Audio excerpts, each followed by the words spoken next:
Dear students, in this lecture we have to study about the multiplication of vectors. You know that if there are two vectors either of the same type or of the different type. Now in case if the vector is multiplied with a scalar, then you will get the vector quantity. जब हम दो same type के vector को add करते हैं तो हमको जो क्वांटिटी मिलती है वेक्टर मिलती है, मतलब सेम टाइप की क्वांटिटी मिलती है। जबकि दो स्केलर को या तो ऐड करते हैं या सब्ट्रैक्ट करते हैं तो हमको जो क्वांटिटी मिलती है वह स्केलर मिलती है। मतलब कि स्केलर को ऐड करेंगे तो स्केलर मिलेगा, वेक्टर को ऐड करेंगे तो वेक्टर मिलेगा। जबकि मल्टीप्लिकेशन के साथ ऐसा नहीं होता है। जब हम वेक्टर को मल्टीप्लाई करते हैं तो दो तरह से मल्टीप्लिकेशन होता है। या तो हम स्केलर प्रोडक्ट लेंगे, मतलब डॉट प्रोडक्ट लेंगे। जब वेक्टर को वेक्टर के साथ स्केलर प्रोडक्ट लेंगे तो हमको स्केलर क्वांटिटी मिलती है, मतलब डिफरेंट टाइप की क्वांटिटी मिलती है। जबकि वेक्टर को वेक्टर के साथ मल्टीप्लाई करेंगे लेकिन वेक्टर प्रोडक्ट लेंगे, मतलब क्रॉस मल्टीप्लिकेशन करेंगे, क्रॉस प्रोडक्ट लेंगे तो हमको जो क्वांटिटी मिलती है वह वेक्टर क्वांटिटी मिलती है। तो वेक्टर का जो मल्टीप्लिकेशन होता है वह दो तरह का होता है। एक होता है स्केलर प्रोडक्ट जिसको हम डॉट प्रोडक्ट भी कहते हैं, और दूसरा होता है वेक्टर प्रोडक्ट जिसको क्रॉस प्रोडक्ट भी कहते हैं। तो सबसे पहले इस लेक्चर में हम लोग जो स्टडी करने वाले हैं वह स्केलर प्रोडक्ट ही करने वाले हैं जिसको हम डॉट प्रोडक्ट भी कहते हैं। तो now here you have to study about the scalar product. Scalar product, it is also known as dot product.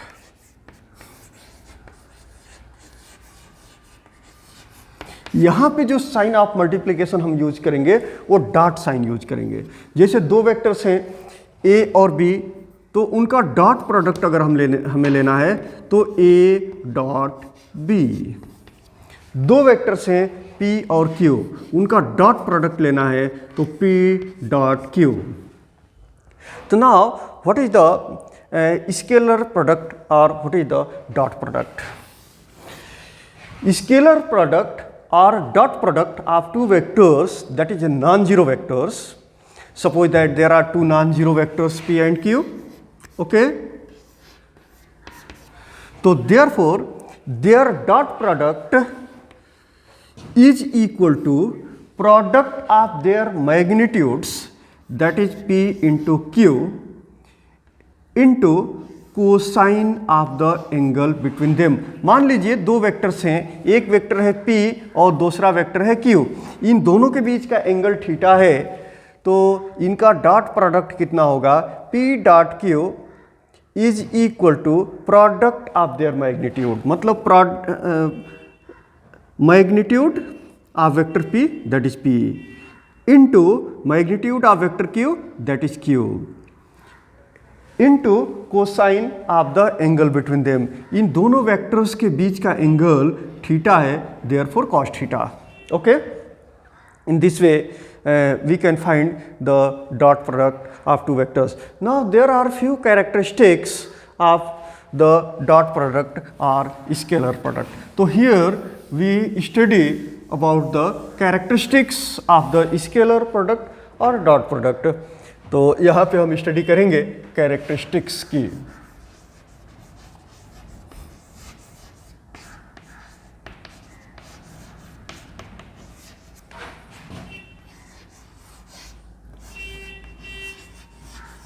Characteristics of scalar product. Now first characteristic, the scalar product of two vectors is equivalent to the product of the magnitude of the one vector with the magnitude of component of the other vector in the direction of the first vector. तो यहाँ दो vectors हैं, एक है P दूसरा है Q। तो इनका जब हम डॉट प्रोडक्ट लेंगे तो P dot Q P dot Q, it is equivalent to product of magnitude of one vector. One vector हो गया P, तो वेक्टर P का मैग्नीट्यूड कितना होगा P into Q cos theta. तो यहां Q cos थीटा क्या है? वेक्टर Q का कंपोनेंट हम वेक्टर P के डायरेक्शन में लेंगे. तो वेक्टर Q का कंपोनेंट वेक्टर P के डायरेक्शन में लेने के लिए वेक्टर Q के हेड से हम परपेंडिकुलर ड्रा कर देंगे वेक्टर P के ऊपर. तो ये कट करता है इस पॉइंट पे. तो this is the magnitude of the component of vector Q in the direction of the vector P. तो therefore this component will be Q cos theta. तो यहाँ क्या है? Q cos theta. तो इसको हम लिख सकते हैं this is equal to P into component of vector Q, component of vector Q in direction of vector P, in direction of vector P. तो इसी को हम ऐसे कह सकते हैं कि scalar product of two vectors is equivalent to product of the magnitude of the one vector and component of the second vector in the direction of the first vector. इसी तरह से अगर हम बात करते हैं Q डॉट P की, Q dot P, तो यहां आप देखेंगे यहां पे फर्स्ट वेक्टर क्या है? Q है और सेकेंड वेक्टर है P. तो therefore this is equal to product of the magnitude of the first vector, that is Q. Okay, and component of the second vector in the direction of the first vector. तो vector P का component लेंगे हम vector Q के direction में. यहां हमने find out किया हुआ है ये वेक्टर P है. वेक्टर P के हेड से हमने परपेंडिकुलर ड्रा किया वेक्टर Q के ऊपर. ये परपेंडिकुलर यहां पे कट करता है. तो therefore this is the component of this vector P in the direction of the vector Q, that is a first vector here. So therefore it will be vector Q dot P is equal to Q into component of vector P in the direction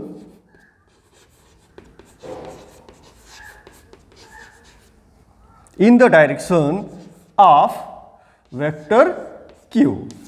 Okay, so this is the first characteristic. Now let us here we have to study the second characteristic of the scalar product of vectors.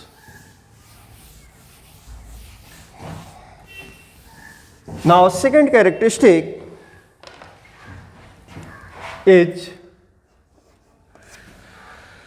scalar product obeys the commutative law of multiplication. Now what do you mean by commutative law of multiplication?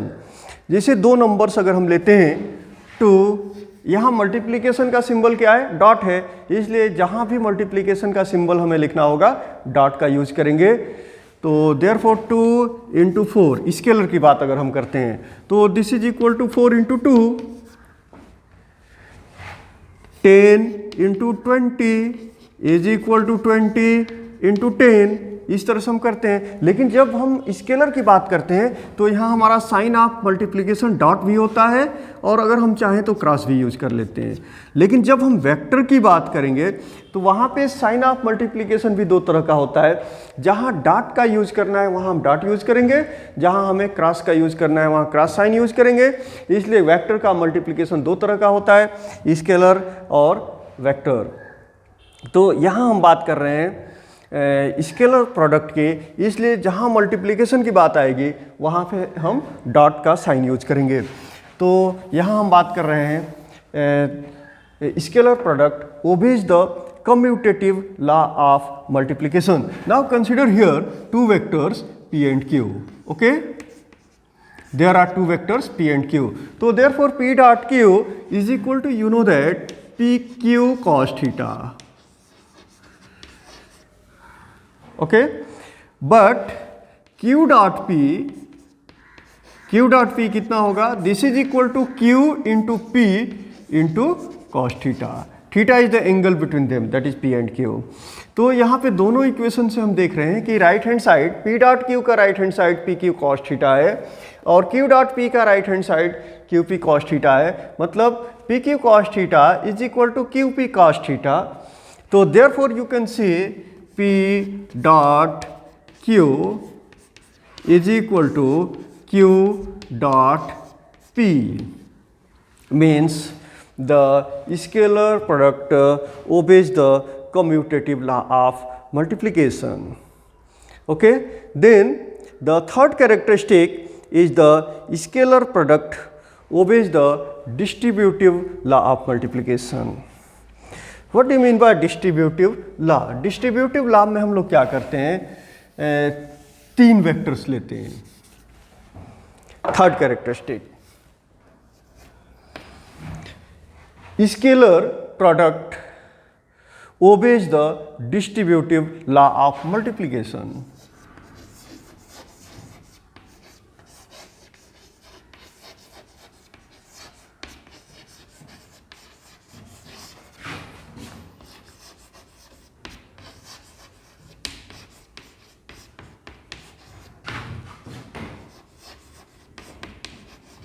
Distributive law of multiplication.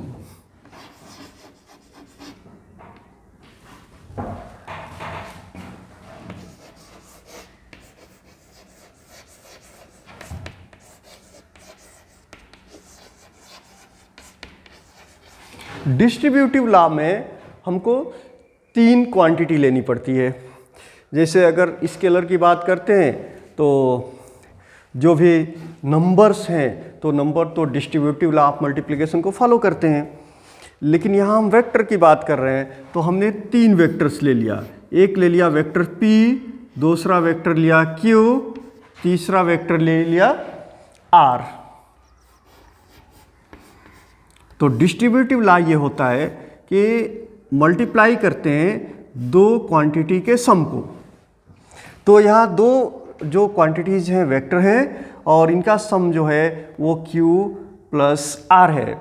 इसको हम multiply करेंगे vector P के साथ, लेकिन sign of multiplication यहाँ पे dot है इसलिए हम डॉट साइन यूज करेंगे। तो therefore this is equal to P dot Q plus P dot R। This is obeyed by the scalar product in case of vectors. So therefore the scalar product obeys the distributive law of multiplication. And fourth characteristic क्या है? Fourth characteristic, this is special case of scalar product. Now there are two vectors P and Q.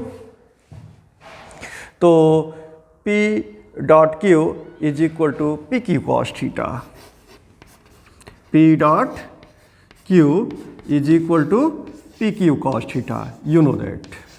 ये definition में भी हम लोगों ने पढ़ा था। तो इसमें कुछ स्पेशल केसेस की हम स्टडी करेंगे और वह केस नंबर 1 है कि अगर ये दोनों ही वेक्टर्स एक दूसरे के पैरेलल हैं।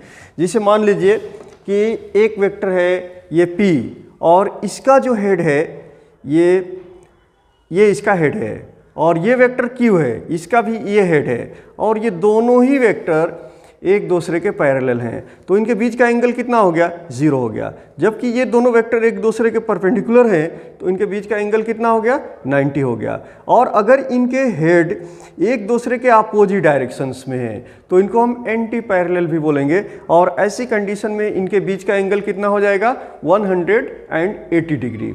तो जब दोनों वेक्टर्स पैरेलल होंगे तो एंगल 0, जब एक दूसरे के परपेंडिकुलर होंगे तो एंगल 90, जब एंटी पैरेलल होंगे तो एंगल 180 डिग्री। तो यहाँ पहले केस में हम बात कर रहे हैं कि एंगल कितना है, theta is equal to 0 degree. In that situation you can write P dot Q is equal to PQ cos 0 degree and you know that cos 0 is equal to 1। तो therefore this is equal to P into Q means if there are two vectors which are parallel to each other, then their dot product is equal to product of their magnitudes. In similar manner, you can say if there is a vector p and the scalar product of this vector with itself, p का p के साथ dot product क्या होगा? जैसे ये vector p है तो vector p अपने आप से कितना एंगल बनाता है, तो दैट एंगल विल बी 0. तो p dot p is equal to magnitude of vector p into magnitude of vector p, that is p square into cos theta, और थीटा कितना होगा इसमें 0 and cos 0 is equal to 1. तो p dot p is equal to p square, p dot p is equal to p square. इसी तरह से q dot q की बात करते हैं तो q dot q is equal to q square. तो in similar manner you know that rectangular components of the unit vector. Unit vector की पहले हमने स्टडी किया था. यूनिट वेक्टर उसको बोलते हैं जिसका मैग्नीट्यूड 1 होता है. तो rectangular components of the unit vector किसको बोलते हैं? जैसे हमने इमेजिन किया था 3 एक्सिस को जो म्यूचुअली एक दूसरे के परपेंडिकुलर हैं. जैसे आपने ले लिया, यह एक हो गया x एक्सिस, इसको हमने ले लिया y एक्सिस और इसको ले लिया z एक्सिस. ओके, तो ये तीनों एक्सिस एक दूसरे के म्यूचुअली परपेंडिकुलर हैं. तो इनको इन्हीं के डायरेक्शंस में x एक्सिस के डायरेक्शन में जो हमने यूनिट वेक्टर लिया है वो i है, y एक्सिस के डायरेक्शन में जो हमने यूनिट वेक्टर लिया है वो j है, और z एक्सिस के डायरेक्शन में जो हमने यूनिट वेक्टर लिया है वो k है. ओके, तो अब यहाँ पे हम बात करेंगे i का i के साथ डॉट प्रोडक्ट कितना होगा.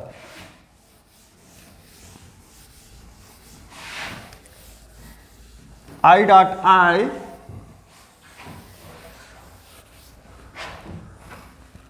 i डॉट i, तो i से कितना एंगल बनाएगा? 0 डिग्री बनाएगा. I dot i is equal to magnitude of unit vector i into magnitude of unit vector i, that is 1 into 1 into cos 0, that is 1. तो I dot i is equal to 1. Similarly एक unit vector j है, दूसरा unit vector j है और दोनों का direction same है और दोनों की मैग्नीट्यूड, इसकी भी मैग्नीट्यूड 1 है और इसकी भी मैग्नीट्यूड 1 है. तो j डॉट j कितना हो जाएगा? 1. ऐसे ही k डॉट k कितना होगा? That will be also 1. तो this is a very important to solve the problems in this topic. I dot i is equal to j dot j is equal to k dot k is equal to 1.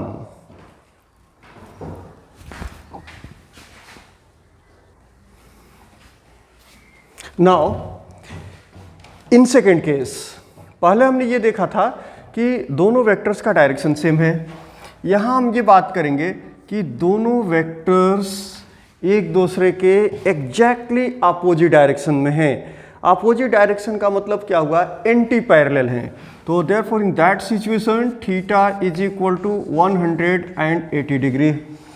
तो you know that cos 180 degree is equal to -1. तो therefore in this situation p dot q, दो vectors हैं p और q और ये दोनों ही vectors एक दूसरे के एग्जैक्टली अपोजिट डायरेक्शन में है, मतलब एंटी पैरेलल वेक्टर्स हैं. तो therefore p dot q is equal to p q cos 180 degree और cos 180 का माइनस क्या हो जाएगा? -1. माइनस से मल्टीप्लाई करेंगे क्या हो जाएगा? नेगेटिव साइन आ जाएगा. तो therefore p dot q is equal to -p into q. Now third case is if angle theta is equal to 90 degree. दो वेक्टर्स ऐसे वेक्टर्स हैं दो जो एक दूसरे से एग्जैक्टली परपेंडिकुलर डायरेक्शन में हैं. तो एंगल थीटा कितना हो जाएगा? 90 डिग्री. तो therefore p dot q is equal to P Q cos 90 degree and you know that cos 90 is equal to 0. तो therefore in that situation this will be equal to 0. यही characteristic हम apply करेंगे rectangular components of the unit vector in the direction of x axis, y axis and z axis. x axis में हमने i लिया था, y axis में j लिया था और z एक्सिस में k लिया था. तो उनके साथ हम ये प्रॉपर्टी यूज करेंगे अगर ये दोनों एक दूसरे के परपेंडिकुलर हैं। You know that I vector J से कितना एंगल बनाता है 90 डिग्री, वेक्टर जे वेक्टर के से कितना एंगल बनाता है 90 डिग्री, वेक्टर आई वेक्टर के से कितना एंगल बनाता है 90 डिग्री। तो let us we find the dot product I का जे के साथ। आई जे के साथ कितना एंगल बनाया 90 डिग्री। तो आई dot J is equal to magnitude of vector I into magnitude of vector j, that is 1 into 1 into cos 90 degree. This will be 0. Similarly, j dot k is equal to magnitude of vector j into magnitude of vector k into cos of the angle between them, that is 90 degree. So it will be again 0. Or k dot I is equal to magnitude of vector k into magnitude of vector I into cosine of the angle between them, that is 90 degree. So it will be again 0. So I dot j is equal to j dot k is equal to k dot I is equal to 0. Its reverse is also 0. अगर हम लिखते हैं j dot I तो ये भी 0 होगा, k dot j ये भी 0 होगा, i डॉट k ये भी 0 होगा। मतलब जब भी दो वेक्टर्स म्यूचुअली परपेंडिकुलर हैं तो उनका डॉट प्रोडक्ट 0 होगा। ओके। और fifth characteristic of the scalar product of vectors, that is if vector p is equal to vector q। In that situation, you know that p dot q is equal to pq cos theta। जब p और q दोनों बराबर हैं, if vector p is equal to vector q, तो हम vector q की जगह पे क्या लिख सकते हैं, वेक्टर p लिख सकते हैं। तो हमको ऐसे रिलेशन मिलेगा p dot p is equal to p into p, that is p square into cosine of the angle between them. तो p से कितना एंगल बनाएगा 0 डिग्री। तो therefore p dot p is equal to p square. और q dot q की बात अगर हम करते हैं q डॉट q, तो again it will be q square.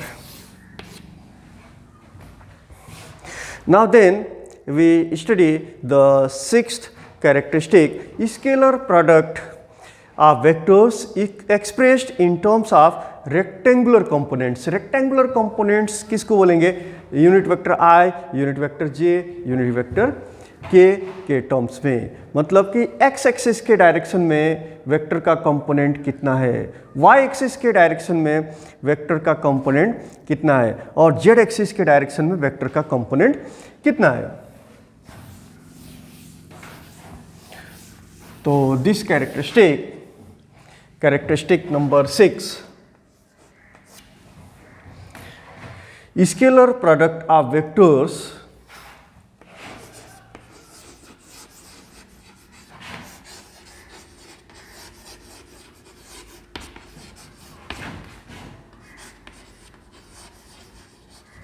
Scalar product of vectors expressed in terms of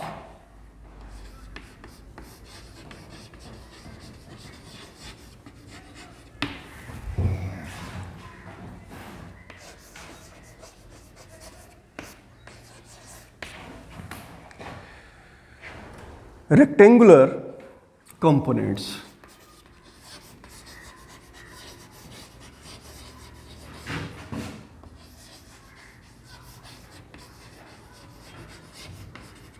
rectangular components. तो यहाँ पे हम दो वेक्टर्स ले रहे हैं, एक वेक्टर हमारा है p और दूसरा वेक्टर है q। वेक्टर p का x एक्सिस के डायरेक्शन में जो कंपोनेंट है दैट इज px।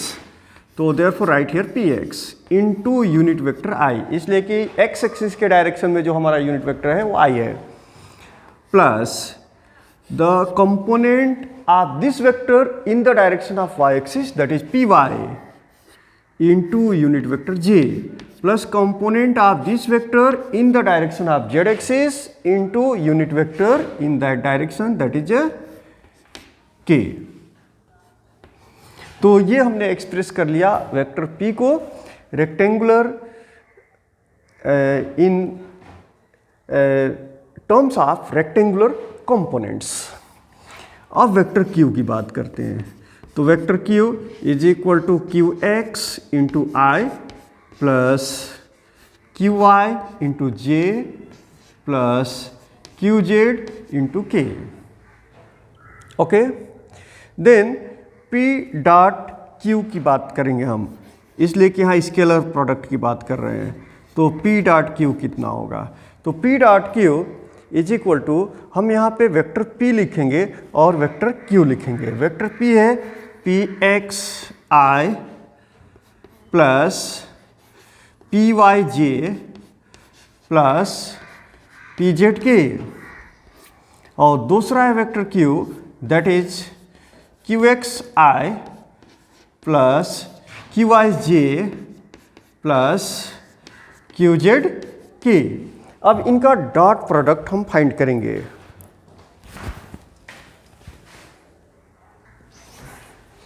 जब कभी भी वेक्टर्स को हम डॉट प्रोडक्ट के फॉर्म में सॉल्व करते हैं तो वहाँ पे ये बहुत इंपॉर्टेंट हो जाते हैं, ये कुछ रिलेशंस, जैसे I dot I is equal to J dot J is equal to K dot K is equal to 1, और I dot J is equal to J dot K is equal to K dot I is equal to 0।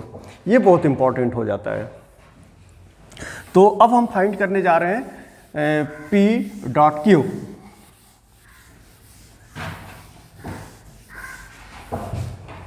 Now P dot Q is equal to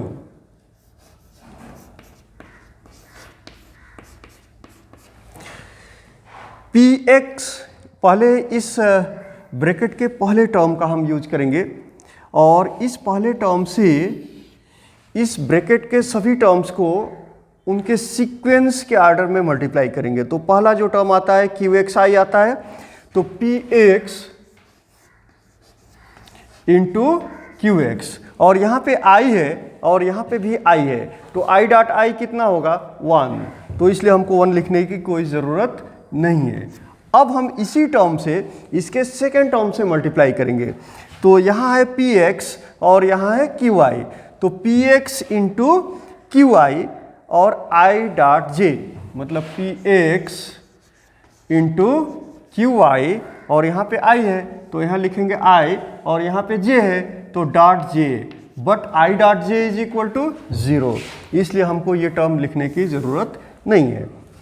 अब इसके बाद का जो second term आता है Q Z आता है, तो पी एक्स से मल्टीप्लाई करेंगे, P x into Q Z, और यहाँ पे आई और वहाँ पे के, तो I dot K, again here I dot K is equal to K dot आई, दोनों सेम होता है, इज इक्वल टू 0, इसलिए हमको इसको भी लिखने की ज़रूरत नहीं है।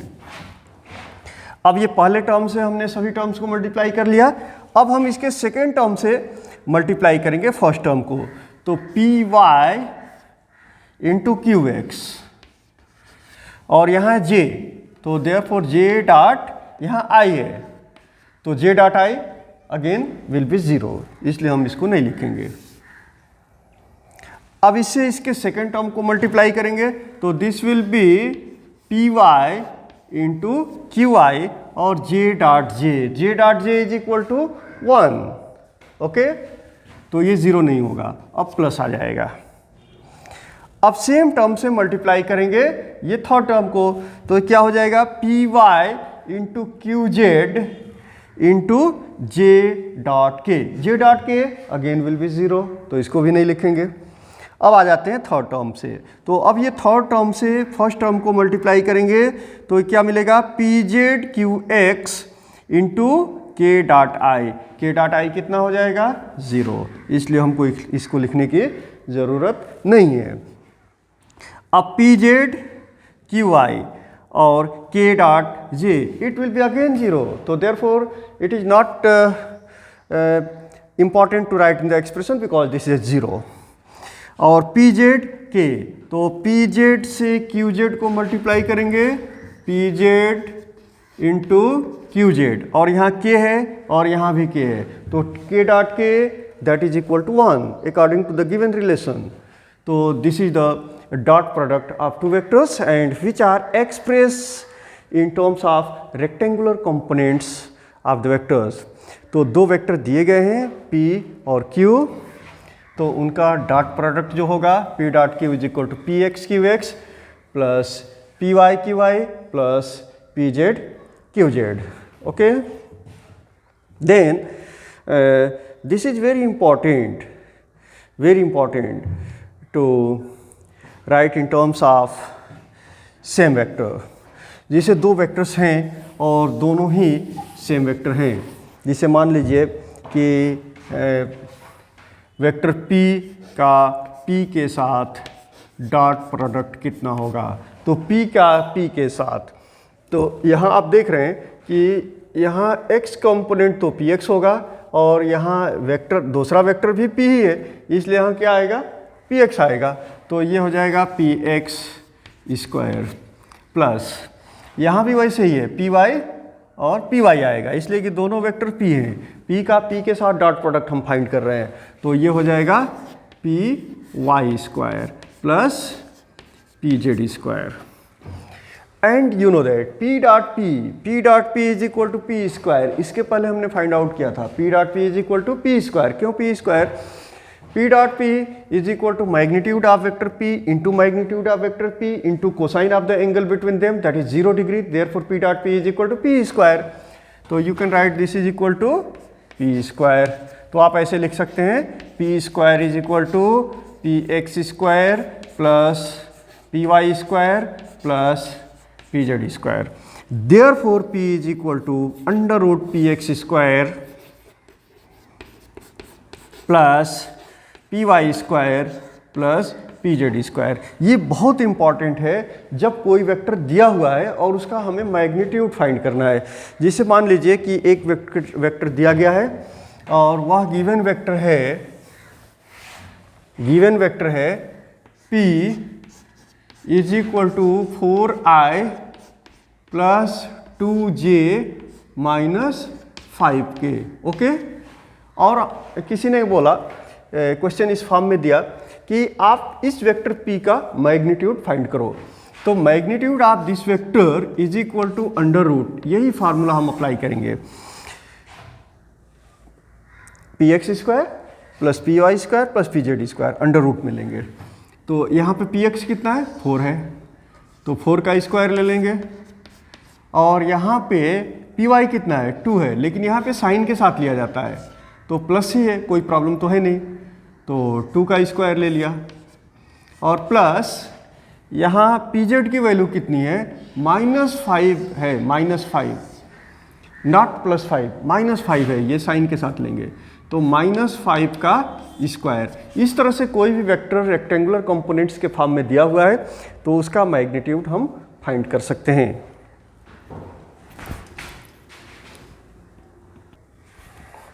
Now, seventh characteristic, if A dot B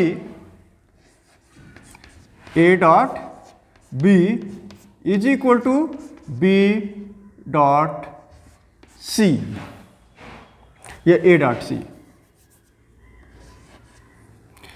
and if where A is non-zero, A क्या है, वेक्टर A non-zero है,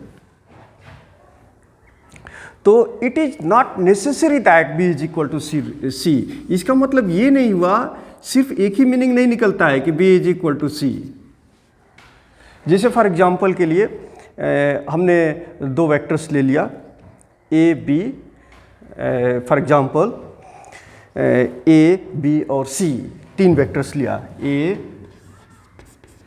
B और C, और इसको ऐसे लिखा A dot B minus C, okay, is equal to 0.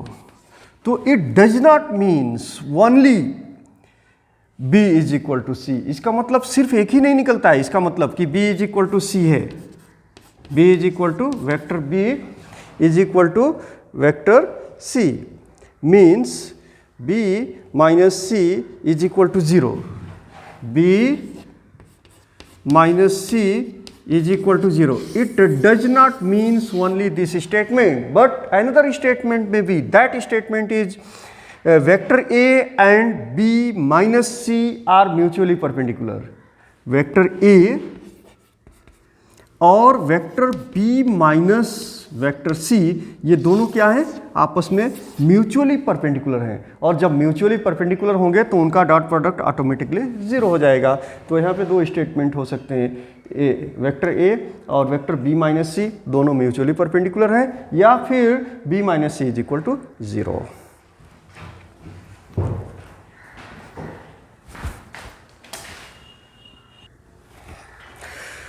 Now the scalar product and vector product are very useful in physics. They make mathematical formulae and their derivation are very elegant. ये जो scalar product होता है, vector product, ये बहुत important होता है। इससे physics के अंदर हम फार्मूले भी डिज़ाइन कर सकते हैं। फॉर एग्जांपल के लिए आप मान लीजिए एक टॉय कार है, एक टॉय कार है। इस कार के ऊपर एक फोर्स अप्लाई किया गया और यह फोर्स है F। The force applied is F, okay. और डिस्प्लेसमेंट कितना होता है? डिस्प्लेसमेंट हो जाता है S। This is the direction of the displacement, okay. And theta is the angle between the displacement produced by applying the force and the force applied। मतलब force और displacement के बीच का जो एंगल है वो थीटा हो जाता है। तो वर्क का डेफिनेशन क्या होता है? Work is equal to force into the displacement in the direction of the applied force. Work is equal to force into the displacement in the direction of the applied force. But here the displacement is not in the direction of the applied force. So therefore taking the component of the displacement in the direction of the applied force, then what is the displacement? Therefore the displacement will be s cos theta। या फिर क्या करेंगे, इस force का displacement के direction में component कितना है। तो अगर फोर्स की बात करेंगे तो ये डिस्प्लेसमेंट की डायरेक्शन में कंपोनेंट फाइंड करने के लिए हम यहाँ परपेंडिकुलर ड्रा करेंगे, और ये जो कंपोनेंट होगा वो फोर्स का डिस्प्लेसमेंट के डायरेक्शन में होगा। ये कितना हो जाएगा? F cos थीटा होगा, ओके। तो therefore according to this formula work done is equal to force into the displacement in the direction of the force. It will be S cos theta, Fs cos theta. तो therefore this is equal to, या इसको ऐसे भी बोल सकते हैं कि हमारा जो फोर्स है वह डिस्प्लेसमेंट के डायरेक्शन में हम फोर्स का कंपोनेंट निकालेंगे, और ऐसी सिचुएशन में ऐसे होगा F cos theta into S। तो दोनों ही सेम आएगा, Fs cos theta, okay. And you know that the force is a vector quantity and displacement is also a vector quantity. So therefore Fs cos theta may be written as F dot S, F dot S। तो work done का formula क्या हो गया? F dot S। इससे हम power का भी formula derive कर सकते हैं। You know that power is equal to time rate at which the work is done is called power. तो वर्क कितना हो गया? W। टी टाइम में अगर होता है तो W upon T is the power, और W कितना हो जाएगा? अगर हम इसकी बात करते हैं, वेक्टर फार्मूले की बात करते हैं, तो F dot S upon T. S displacement है और displacement upon time is called velocity. तो therefore this will be F dot V।